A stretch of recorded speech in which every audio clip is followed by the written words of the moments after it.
हो गई है पीर पर्वत सी पिघलनी चाहिए, इस हिमालय से कोई गंगा निकलनी चाहिए। राजस्थान में पेपर लीक का पीर अशोक गहलोत के सरकार में इतना ज्यादा हो गया है कि भजनलाल शर्मा को इस हिमालय से कोई गंगा निकालनी ही चाहिए। जो खुलासे आज हुए हैं ईडी की चार्जशीट में, ये खुलासे राजस्थान तक करता आ रहा है। मैंने आपसे कहा था कि डूंगरपुर का एक कांग्रेस के नेता पर आरोप है कि उसने अशोक गहलोत के जरिए बाबूलाल कटारा को आरपीएससी में रखवाया है। वो कहानी हूबहू आज अखबार में छपी है, मगर एक कहानी और है जो मैं आपको बता रहा हूं। यह कहानी ये है जो आज अखबार में नहीं छपी है कि बाबूलाल कटारा ने यह भी बताया है कि वहां पर जितने हम लोग सदस्य थे आपस में एक ग्रुप बनाकर तय कर लेते थे कि कौन किसका इंटरव्यू लेगा और हम जरूरत पड़ने पर बोर्ड भी चेंज कर लेते थे। गोपनीयता किस कदर भंग हो रही थी वहां पर आपको अंदाजा नहीं है। अशोक गहलोत के यहां सीएम कार्यालय में, सीएम आवास पर बेरोक टोक जाया करता था बाबूलाल कटारा। किसी अपॉइंटमेंट की जरूरत नहीं थी। किससे मिलने जाता था अशोक गहलोत? खामोश किए। आज अखबार में खबर पढ़ने के बाद वीडियो जारी करना चाहिए था। कुछ तो याद आ रहा होगा कि बाबूलाल कटारा हमारे संपर्क में कैसे आया था और कब कब, कहां कहां, किस किस से सीएम आवास में मिलता था। सीएम आवास में अशोक गहलोत के पीएसओ को यह पेपर दे गया, मगर अशोक गहलोत को पता नहीं है। कमाल की बात है। यही नहीं, उसने कई कांग्रेस के नेताओं के नाम भी बताए हैं जिनके रिश्तेदारों के लिए बोर्ड बदला गया है या बोर्ड में सिफारिश हुई है। वो कहां से हुई है अशोक गहलोत को सच बताना चाहिए। ये मैं बार बार कह रहा था और मैं वीके सिंह से भी पूछ रहा था। ये एसओजी पर भी बड़ा प्रश्न है कि ईडी अपने चार्जशीट में जब ये बात बाबूलाल कटारा से पूछताछ का लिख सकती है तो फिर एसओजी ने यह पता लगाने की कोशिश क्यों नहीं की कि बाबूलाल कटारा आरपीएससी में आया कैसे था। और क्या बाबूलाल कटारा रामू राम राय का अकेले दो ही ये थे जो गड़बड़ झाला कर रहे थे? बाबूलाल कटारा ने जो बताया है वो ये बताया है कि वहां सभी यही कर रहे थे। मैं अकेले नहीं, सब यही कर रहे थे। मैंने 4 महीने पहले राजस्थान तक के एपिसोड में यह बताया था कि बाबूलाल कटारा तोते की तरह सब कुछ बता रहा है, बस कोई पूछताछ करने वाला चाहिए। मगर ठीक है, जिस समय बाबूलाल कटारा गिरफ्तार हुआ उस समय अशोक राठौड़ थे एसओजी में बैठे हुए और वो अशोक गहलोत के बनाए हुए थे। उन्होंने कुछ नहीं किया, मगर वीके सिंह के अगुवाई में जो एसओजी काम कर रही थी वो ये बात क्यों नहीं बाबूलाल कटारा जो बता रहा था उसे रिकॉर्ड पर ली। कहानी बहुत दिलचस्प है। सरकार बदलते ही भजनलाल शर्मा के साथ अशोक गहलोत के करीबी पुलिस अधिकारी लग गए और एसओजी में अपने लोगों को बैठा लिया। वीके सिंह ने जब भी कोशिश की कि बाबूलाल कटारा से पूछताछ की जाए, कहा गया एडीजी कैसे पूछताछ करने जाएगा जेल में, हम जा रहे हैं हुजूर। और फिर पूछताछ के नाम पर उससे सब कुछ गोल करा दिया जाता था।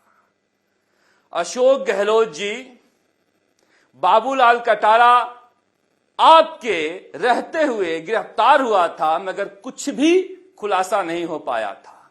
वीके सिंह भी ये खुलासा नहीं करवा पाए, मगर कुछ पुलिस अधिकारियों के एसओजी से विदाई क्या हुई, पीएसओ भी अशोक गहलोत का पकड़ा गया। समझिए, सरकार बदलने के बाद भी एसओजी में कुछ अधिकारी क्यों लगाए गए थे। खैर छोड़िए उन बातों को, मगर क्या अब एसओजी इस बात को रिकॉर्ड पर लेगी? विशाल बंसल क्या इस बात को रिकॉर्ड पर लेंगे कि बाबूलाल कटारा ने जो ईडी में खुलासा किया है वो एसओजी के रिकॉर्ड पर भी होना चाहिए।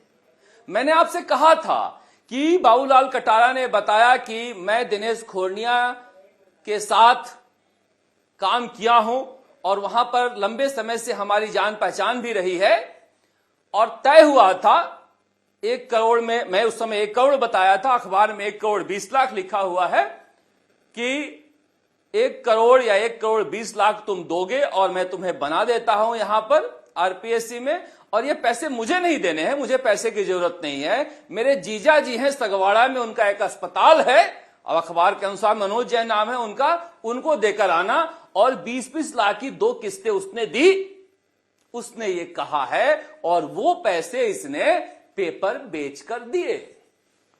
शर्म के मारे डूब कर मर जाने का दिन है आज अशोक गहलोत जी। न जाने कितने बेरोजगारों के आंखों से आपने खून टपकाए हैं। आंसू तो पता नहीं आपके कार्यकाल में उनके कब के सूख गए थे। कैसे कैसे लोगों को आपने आरपीएससी में भरा है, आपको अंदाजा भी है, और क्यों भरा है ये राजस्थान की जनता जानती है। इसलिए कि पढ़ने लिखने वाले लोगों को नौकरी ना मिले, हमारे लोगों को सिफारिश पर नौकरी मिले। मैं उस दिन भी कहा था कि अब ये तो साफ साफ हो गया है, अब पूछताछ अशोक गहलोत से होनी चाहिए, और भजन लाल शर्मा इस बात को समझ ही नहीं रहे हैं कि जांच नहीं होने दी जा रही थी और आपको बरगलाया जा रहा था जांच के नाम पर। ये पकड़ा गया, वो पकड़ा गया। जो यादव पकड़ा गया कोटपुतली का सब इंस्पेक्टर भर्ती परीक्षा में, वो पहले नंबर पर था, मगर एसओजी में उसकी गिरफ्तारी नहीं हुई। इसलिए कि उसकी गिरफ्तारी होती तो फिर पीएसओ भी पकड़ा जाता। वो अशोक गहलोत का पीएसओ था, सबसे प्यारा पीएसओ था, 12 साल तक रहने वाला पीएसओ था। कहने वाले तो कहते हैं कि घर के निजी काम भी करता था। खैर, उसमें जाने का कोई मतलब नहीं है, मगर जो खुलासे आज हुए हैं कि जिस तरह से बोली लगती थी बाजार में आरपीएससी के सदस्य बनाने की, यह राजस्थान की जनता के लिए चौंकाने वाला नहीं है, क्योंकि हम तो कह ही रहे थे कि ऐसे पेपर लीक हो ही नहीं रहे हैं।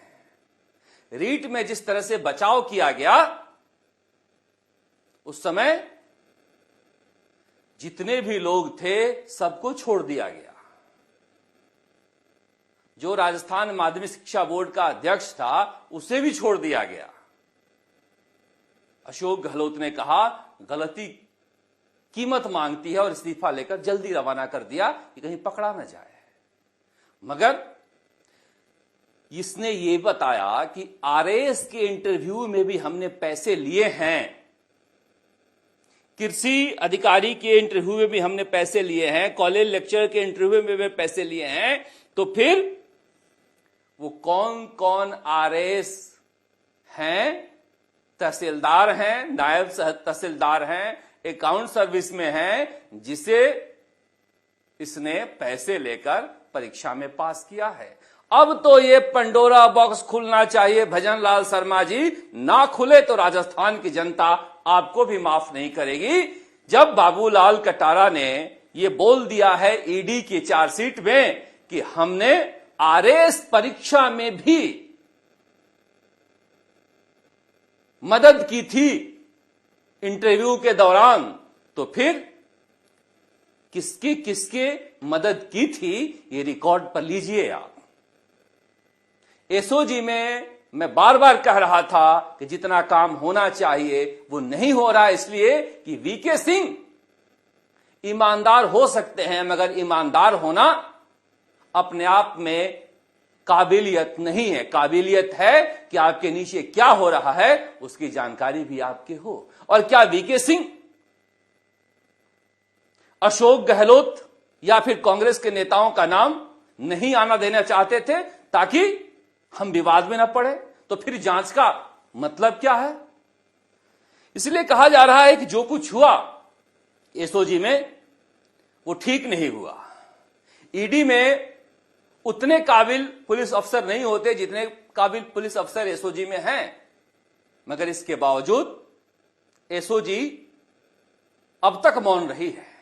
अब मैं उस दिन भी कहा था कि जो ईडी ने चार्जशीट बनाया है एसओजी वाले, उसे ही पढ़ लो, मगर ऐसा लग रहा था उन्हें कि कौन दुश्मनी मोल ले नेताओं से।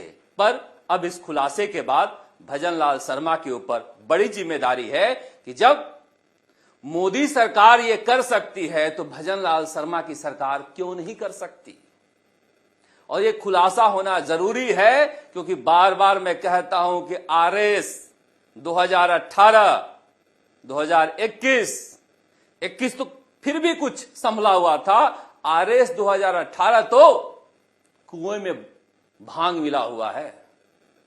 उसकी जांच अगर की जाए तो फिर से आरएस की परीक्षा हो जाए 2018 वाली। इसलिए डरिएगा मत भजनलाल शर्मा जी कि पंडोरा बॉक्स खुल जाएगा और बड़ा उथल पुथल हो जाएगा। जातिगत जो सब इंस्पेक्टर भर्ती परीक्षा में संस्थाएं थी, जातिगत संस्थाएं बीच में आ गई थी, उनसे भी मत डरिएगा, क्योंकि भरोसा किया है राजस्थान की जनता ने। पेपर लीक एक बड़ा मुद्दा था जिसकी बदौलत आप सत्ता में आए हो और इसकी जांच जरूरी है।